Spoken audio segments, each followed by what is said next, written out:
So let us discuss in this lecture video another point of view of pressure, heat, power, and energy. So for power, there are very important conversion of units that you should understand, that you should memorize. For example, 1 horsepower is equal to 550 foot-pound per second, or that is equal to 33,000 foot-pound per minute. And also 1 horsepower is equal to 746 watts. So by definition, heat is a form of energy usually measured in BTU. BTU is British Thermal Units. Heat flows from high energy levels to a lower level. So yan ang direksyon ng heat flow. From high energy level to lower level. Heat will not flow without temperature difference. Of course. The greater the temperature difference, the faster the energy will flow. So at the bottom, these are again the conversion of units. 1 BTU is equal to 778 foot-pound, or that is equal to 1.055 kilojoules, or that is equal to 251.98 calories. And 1 calorie is equal to 4.187 joule.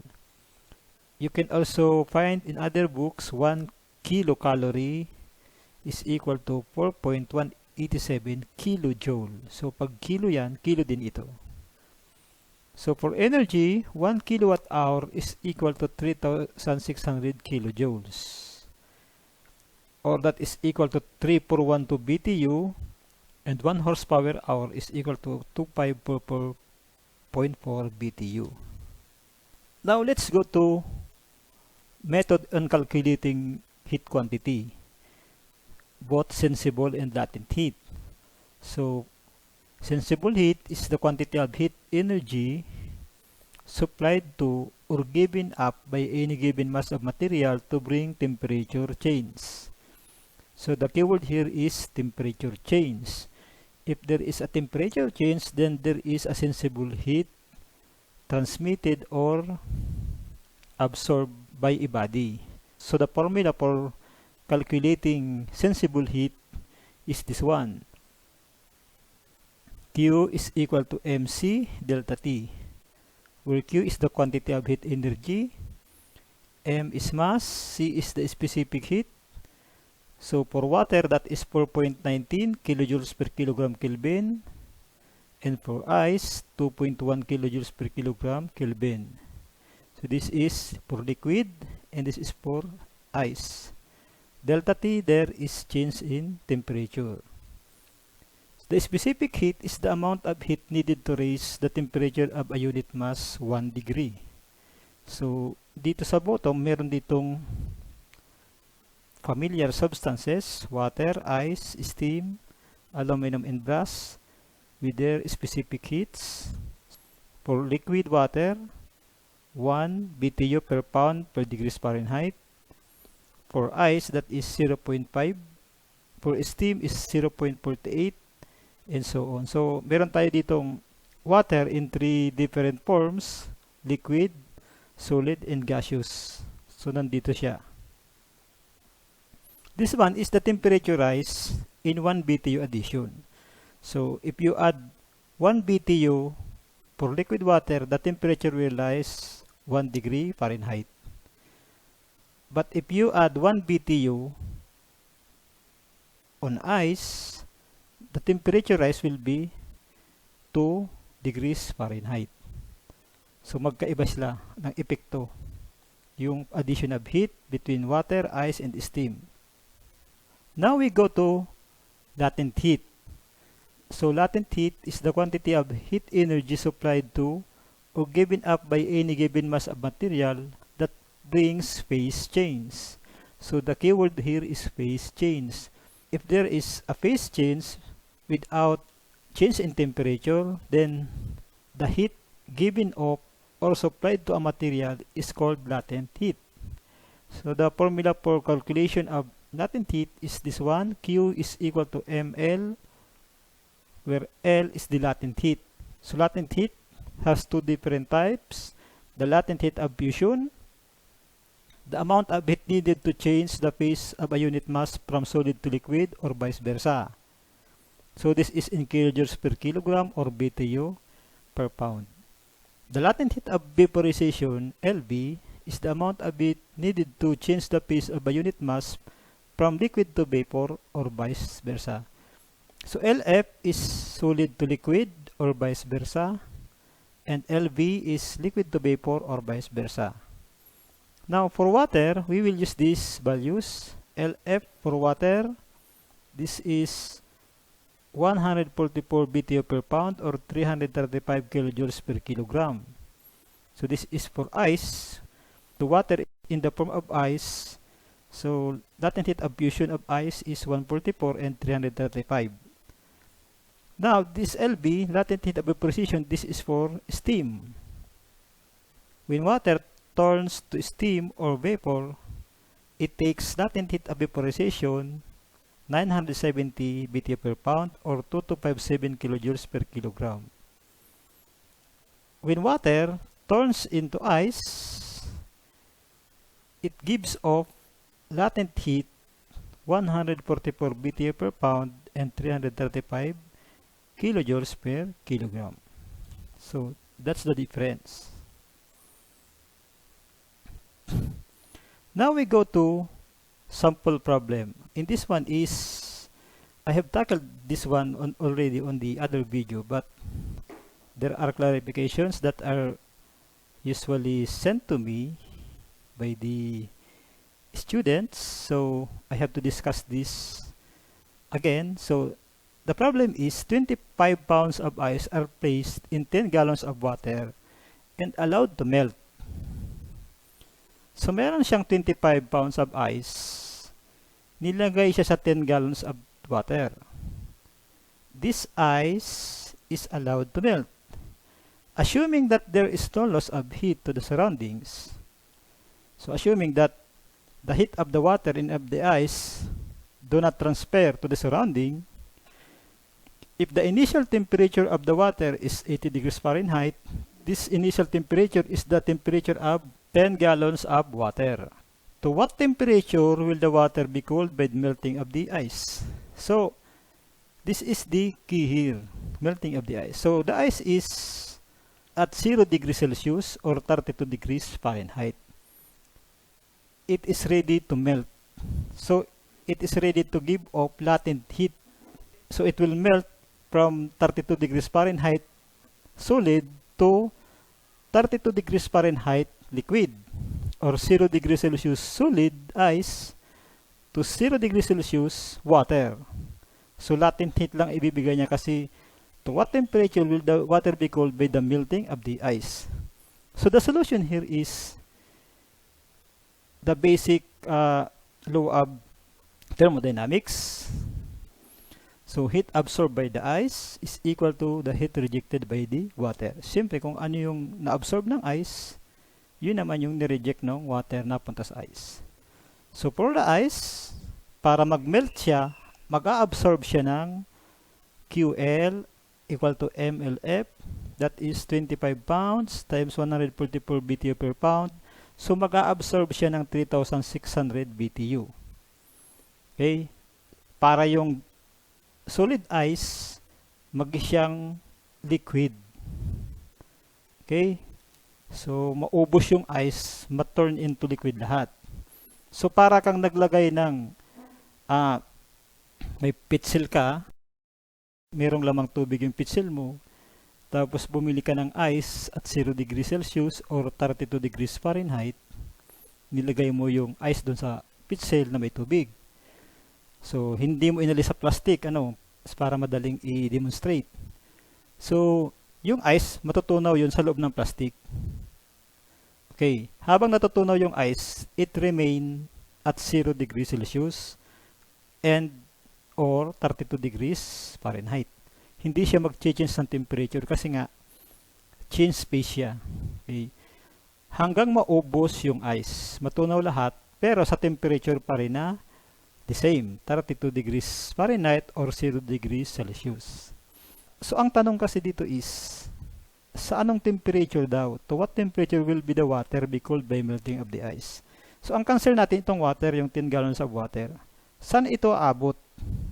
Siyempre, bababa ang temperature nito kasi nga matatransfer yung 3,600 BTU dun sa ice para maging siyang water. Okay?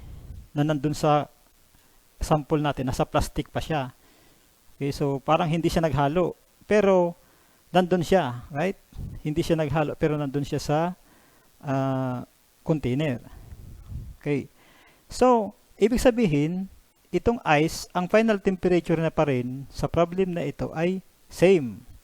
32 degrees Fahrenheit or 0 degrees Celsius. Pero itong 10 gallons of water, from 80 degrees Fahrenheit, bababa siya. Kasi naalisan siya ng heat, bababa siya. So to compute that, the final temperature we use MC delta T kasi sensible heat.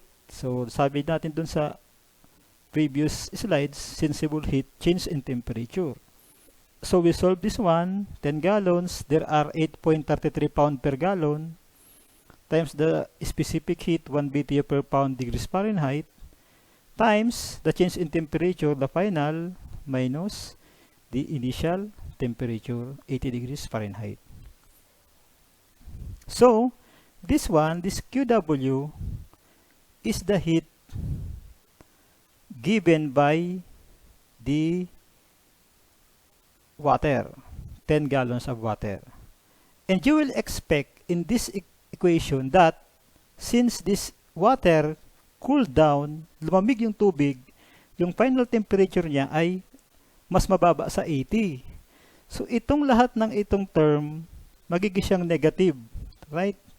Pag sinolve nyo yan, halimbawa nakuha nyo na yung final temperature, kasi expected yan eh, bababa yung temperature niya kasi nga nagbigay siya ng heat. So this one is a negative term, lalabas, kasi this one is less than 80, minus 80, so this becomes negative. I-multiply mo siya dito, then this becomes a negative term. So, nagbigay kasi siya ng heat, kaya negative, di ba?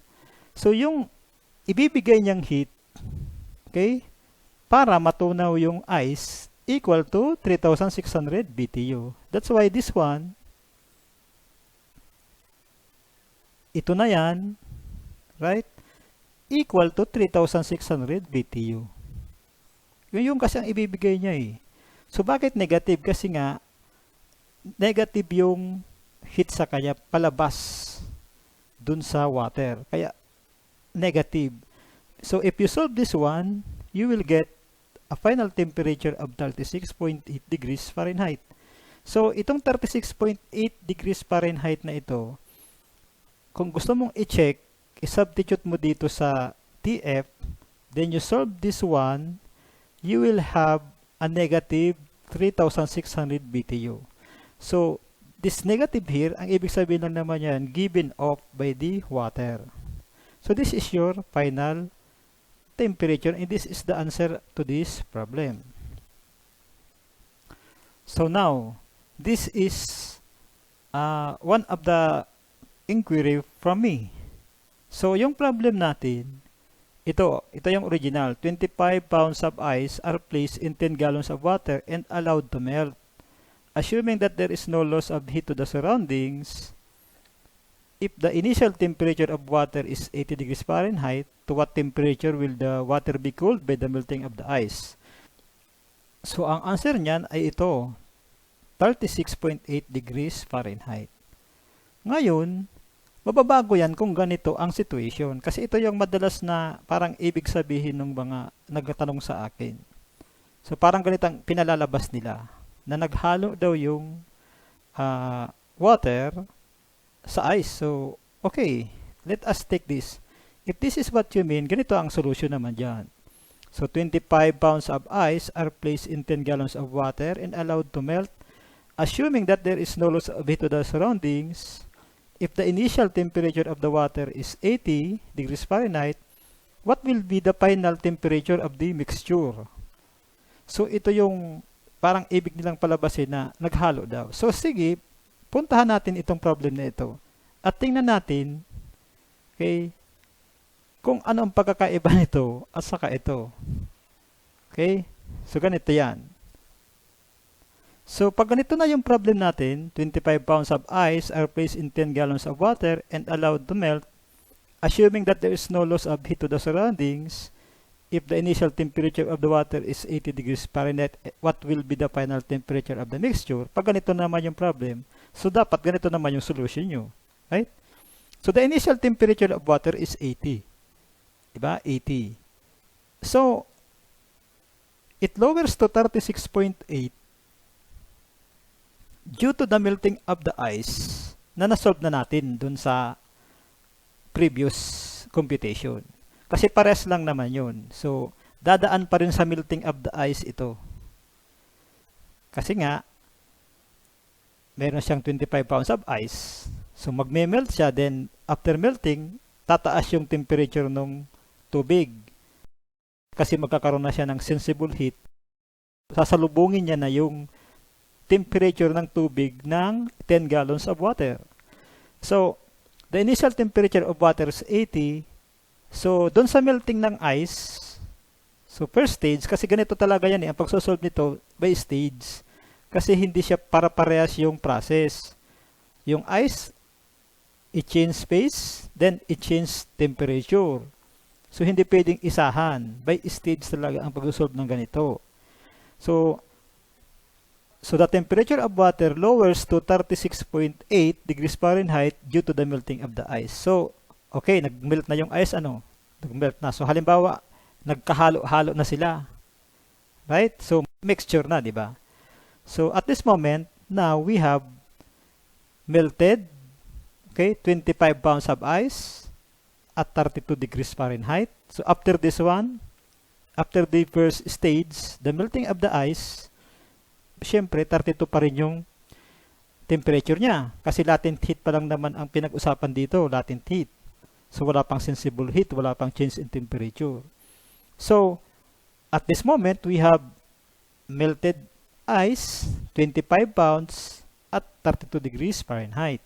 And the water, 10 gallons of water is, which is equal to 83.3 pounds. Ano naman ang temperature niya sa ngayon? That is 36.8 degrees Fahrenheit. So, meron na tayong panibagong situation. Pag melt ng ice from its original temperature na 32 degrees Fahrenheit, nag-melt siya to 32 degrees Fahrenheit liquid, then the temperature of the 10 gallons of water becomes 36.8. So, this is now our new situation. Ito na yung maghahalo. So, ano na yung temperature niya? So, ang ice ay 32 or ang ice na naging water ay 32 at yung tubig naman, yung 10 gallons ay 36.8. So, ang answer mo dito dapat between these two. So, ito tataas, 32, ito bababa. So, magsasalubong tong dalawa, 32 and 36 degrees Fahrenheit. So, nandyan dapat yung sagot mo, di ba? So, let us compute kung ano yung temperature, kung saan sila magsasalubong. Yung 32 paitaas, 36.8 pababa. Right? So, for the ice, gagamit ulit tayo nung Q, the Q of the ice. Okay?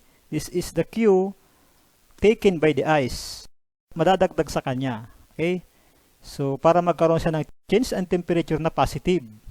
So, MC delta T, 25 times 1 BTU per pound per degrees Fahrenheit times TF, the final temperature minus 32. Ito ang initial niya, di ba? So, delta T.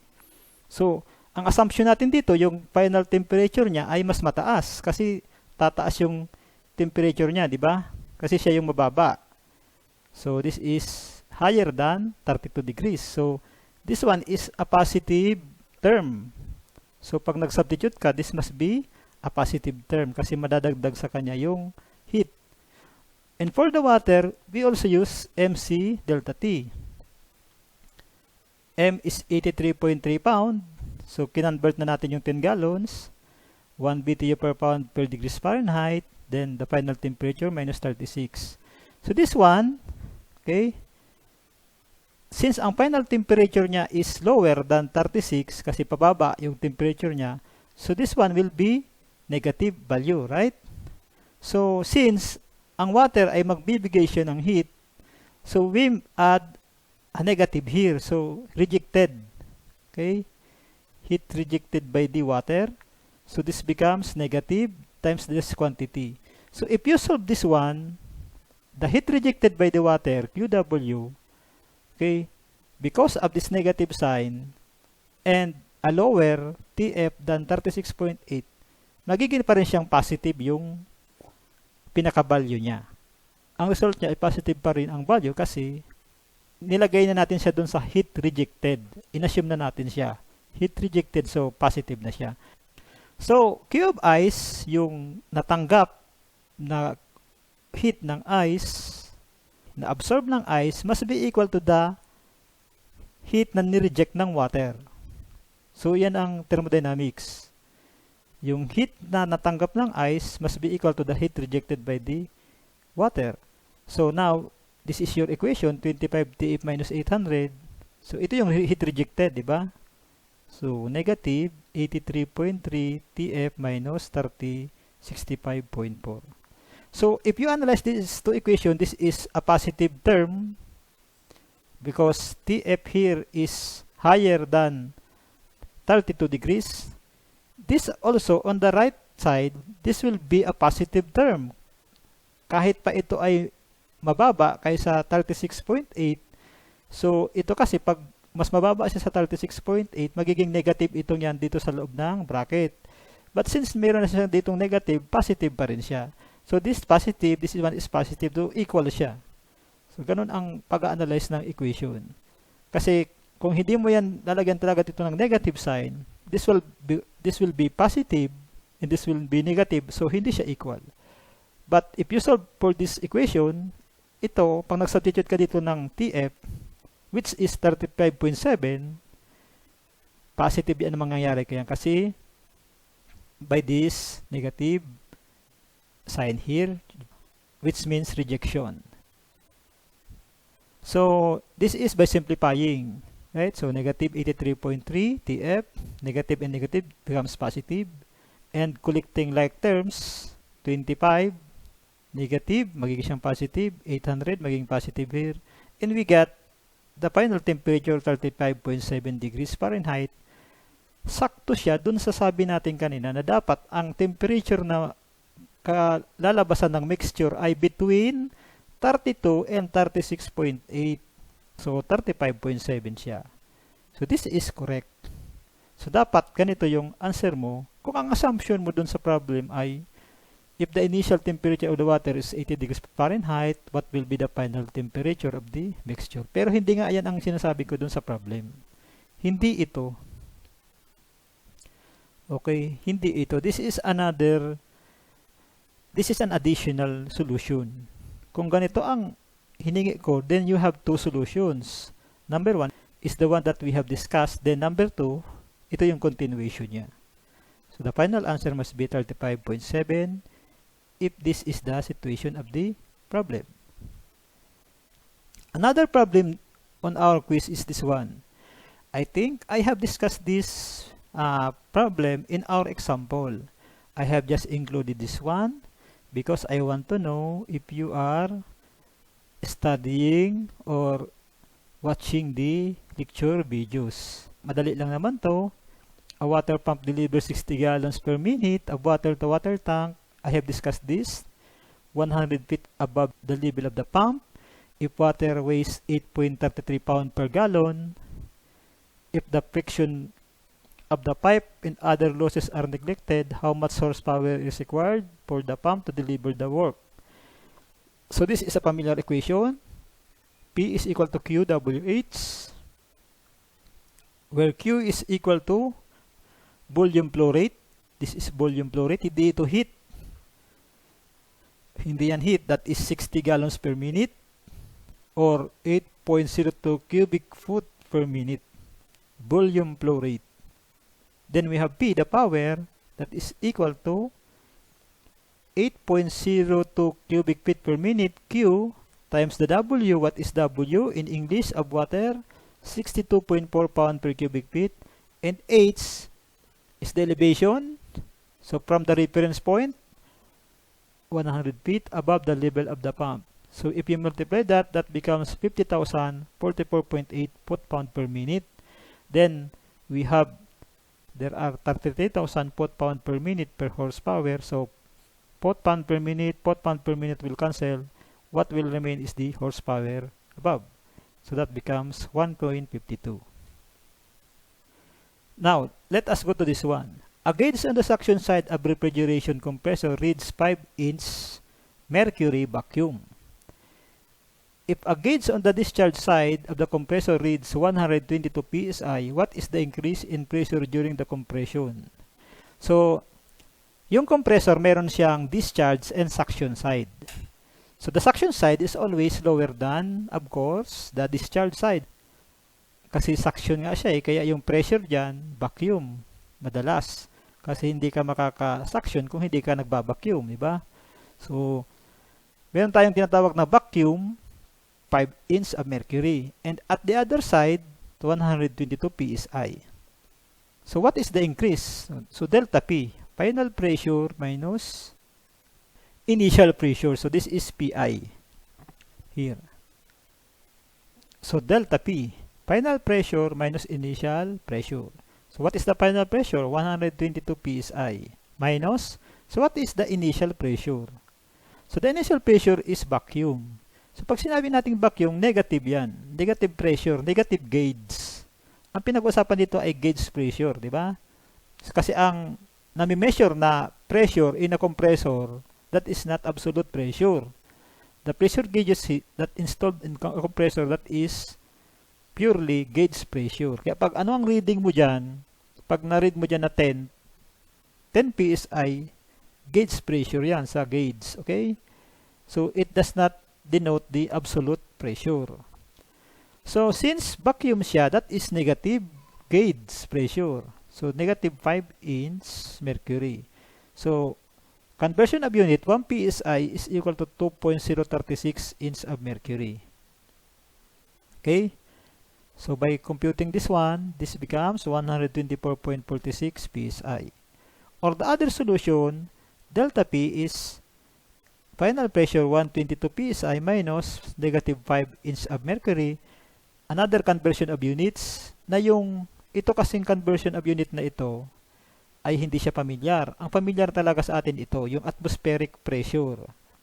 So, atmospheric pressure, 1 atmosphere per 14.7 psi or 1 atmosphere per 29.93 inch of mercury coulomb or 14.7 psi per 29.93 inch of mercury or 14.7 psi per 760 mm of mercury coulomb if I am not mistaken.